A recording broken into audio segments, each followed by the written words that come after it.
This is Time to Shine conditioning for term 3. This is basic core conditioning, which is all of the muscles from your knees up to your shoulders. That's the core that connects the upper body to the lower body, which is why it must be strengthened. This is a core position. This is a hold. And what you want to see is from the feet, the toes, the ankles touching, the calf muscles, nice tiny little hips, and you want the upper back pushed out so there's a nice hump, and that creates conditioning all in itself, just holding that shape.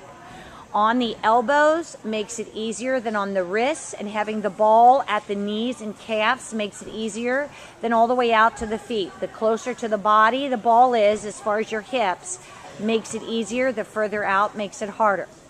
Begin by having the kids just learn how to move the ball from side to side in just small little movements, just to start getting the idea that they're going to be moving the ball with their legs. Next, they're going to go to a tuck position by pulling the ball in towards them, not bringing their body to the ball, bringing the ball towards their body. Then they change the position to a pike, bringing the ball towards their body, pushing down into their elbows and rounding that upper back. Then you can do small leg lifts coming off the ball. Make sure all of these exercises are done slow and controlled. As they get more advanced, the leg lift can get higher. They can bring it further off the ball. Now, to make it more advanced, you can add the parallettes. This can be the parallettes, it can be a floor rail, it can be putting their hands on a panel mat. I like using the wrist on the parallettes because it protects the wrists.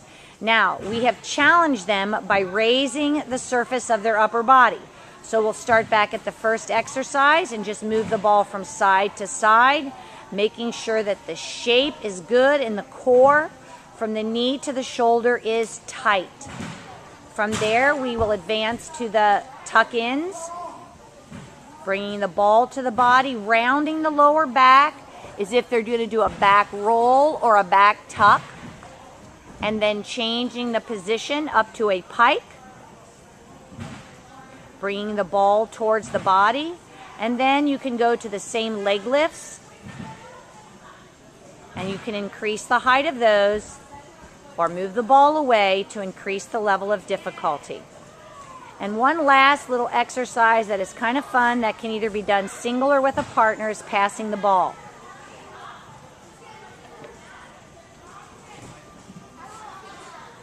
They take the ball, they bring it towards their feet, they meet in the middle, and then they lower the ball down. Bring the ball back up, and then lower the ball down. And now to condition the back side, put the ball down and place your feet on top of the ball, and lift your hips up off the floor. Now, the way that Morgan is doing this right now, with your arms over your head, is the hardest.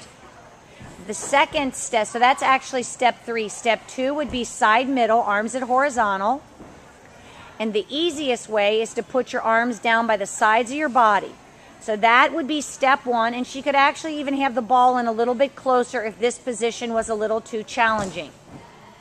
From here, again, you begin to just learn to move the ball from side to side. Then you tuck and bring the ball into your rear end. And then you can begin to do the leg lifts. The ball is a great way to get stability from your knees to your shoulders and learning how to tighten your entire core. There are also a million other exercises, so be creative and copy and share from other staff at CGA.